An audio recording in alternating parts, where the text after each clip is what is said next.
तिरंगा हर मन तिरंगा। सर्वांना नमस्कार। रायगड जिल्हा परिषद केंद्र शाळा नवीन सेवेच्या हर घर तिरंगा अभियान 2026 मध्ये आपल्या सर्वांचे हार्दिक स्वागत। आज आम्ही आमच्या नवीन सेवे शाळेमध्ये वंदे मातरम राष्ट्रीय गीत 150 वर्ष विशेष कार्यक्रमाचे आयोजन केले आहे।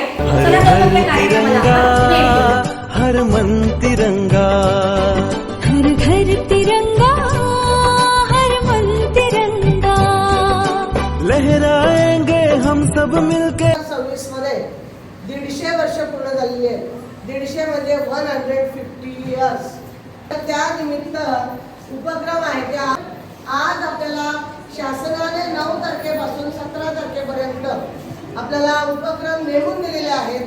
त्या उपक्रमांतर्गत आज आपल्याला सामूहिक वंदे मातरम गीत म्हणायचं आहे आणि त्या गीताचं तुम्ही बसल्यानंतर स्पष्टीकरण आपल्या शाळेचे मंत्री सर ते करतील।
आपला हा भारत देश, आपल्या भारत देशाला एक दुसरं नाव आहे माहिती तुम्हाला?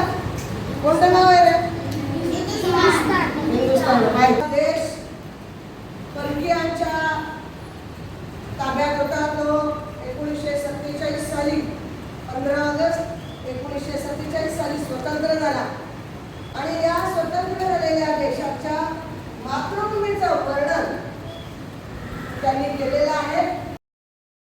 आज क्रांतिकारक खुदिराम बोस यांचा स्मृती दिन आहे आणि क्रांतिकारक म्हटलं की त्यांची एकमेव प्रमुख घोषणा ती म्हणजे वंदे मातरम। वंदे मातरम या शब्दामध्ये बघा एक स्फूर्ती आहे। संस्कृत शब्द आहे हा वंदे आणि मातरम। ते म्हणजे नमस्कार करणे, वंदन करणे। ज्या मातृभूमीमध्ये आपण जन्मलो आहोत, ज्या मातृभूमीच्या अंगाखांद्यावर आपण खेळतोय, ज्या मातृभूमीमधून आपल्याला अन्न मिळतं, पाणी मिळतं, या मातृभूमीचे उपकार म्हणून आपण या मातृभूमीला काय व्हायला पाहिजे? नतमस्तक व्हायला पाहिजे। आणि म्हणूनच वंदे मातरम या शब्दाचाच असा अर्थ आहे की या मातृभूमीला वंदन, मातृभूमीला नमस्कार। आई आहे, भारत माता ही आपली काय आई आहे आणि म्हणून ज्या आईचे अनंत उपकार आपल्यावर असतात त्या आईला आपण या गीतामधून वंदन करायचं आहे। आणि म्हणून हे गीत जे लिहिलेलं आहे ते लिहिलेलं आहे बंकिमचंद्र चटर्जी यांनी। ह्या वंदे मातरमचे जे गीतकार आहेत ते बंकिमचंद्र चटर्जी। स्फूर्तीदायक गीत म्हणून, शौर्याचं गीत म्हणून, देशप्रेम जागृत करणाऱ्याचं गीत म्हणून या गीताला चांगलीच महती आहे। आणि म्हणून 7 नोव्हेंबर हा अधिकृत दिवस आहे राष्ट्रीय वंदे मातरम गीताचा। 7 नोव्हेंबर हा आपल्या भारतामध्ये अधिकृत दिवस हा मानला जातो। सर्वप्रथम 1896 साली हे आनंद मठामध्ये गीत गायलं गेलं आणि त्यावेळी काँग्रेसचं जे अधिवेशन झालं त्या अधिवेशनामध्येच या गीताला मान्यता मिळाली। जसं आपण राष्ट्रगीताला मान देतो, राष्ट्रगीताला जितका दर्जा आहे तेवढाच मोठा दर्जा ह्या वंदे मातरम या गीताला आहे। तर ते 2025 हा जो काळ आहे या काळामध्ये या वंदे मातरम गीताला 150 वर्ष पूर्ण झालेले आहे. किती वर्ष? 150 वर्ष पूर्ण झालेले आहेत. 7 नोव्हेंबर 2026 पर्यंत हा 150 वर्षाचा कालावधी संपूर्ण होणार आहे. म्हणून या नोव्हेंबर पर्यंत 7 नोव्हेंबर पर्यंत आपल्याला हा वंदे मातरम गीताचा एक वाढदिवस, एक अभियान आपल्याला साजरं करायचं आहे. शीतला श्यामला मातरम. राम सु आणि जल असे 2 शब्द आले त्याच्यामध्ये बघा. जल म्हणजे काय? पाणी. जल म्हणजे पाणी. बघा भारतामध्ये अनेक प्रकारच्या नद्या आहेत. या नद्यांमध्ये सातत्यानं पाणी सुरू असतं. सुफलाम याचा अर्थ काय? चांगली पिकणारी जमीन आहे. अनेक प्रकारची शेती आज महाराष्ट्रामध्ये, भारतामध्ये केली जातं. मग गहू असेल, ज्वारी असेल. बघा आहे का म्हणजे लक्षात? शुभ्र. शुभ्र या शब्दाचा अर्थ पांढरा, पांढरा. स्वच्छ देखील ठीक आहे. बंकिमचंद्र चट्टोपाध्याय यांनी हे वंदे मातरम गीत लिहिलं 7 नोव्हेंबर 1875. 1882 ला आनंदमठ ही कादंबरी निघाली.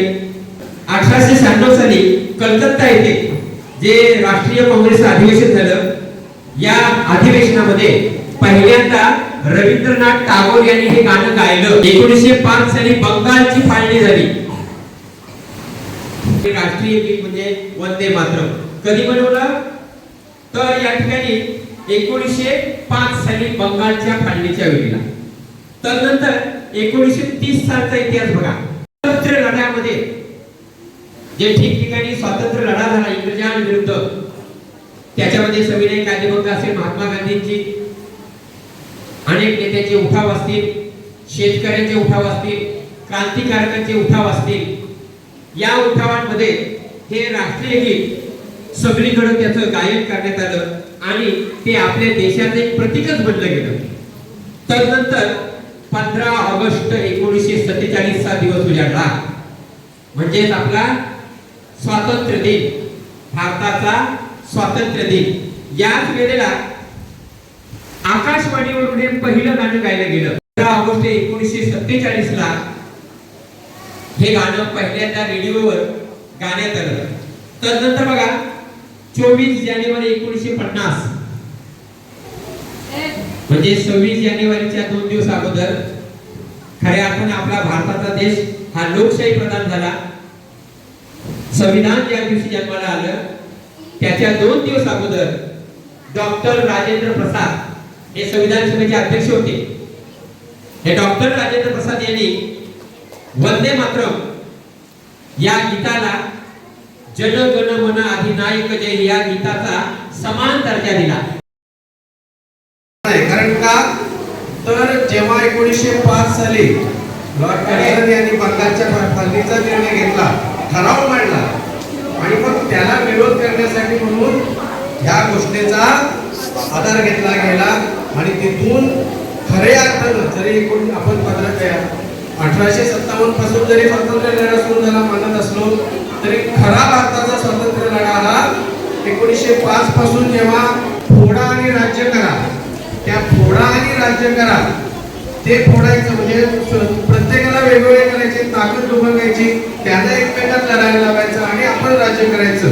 याच पद्धतीनं इंग्रजांनी लॉर्ड कर्झन यांनी बंगालच्या फाळणीचा निर्णय घेतला होता आणि तो ठराव जेव्हा मांडला तेव्हा सगळे वेगळे होतील आणि पाकिस्तान वंदे वंदे भारत माता की भारत माता की. हर घर तिरंगा हर मन तिरंगा. हर घर तिरंगा हर मन तिरंगा. लहराएंगे हम सब मिलके अपने घरों पे तिरंगा.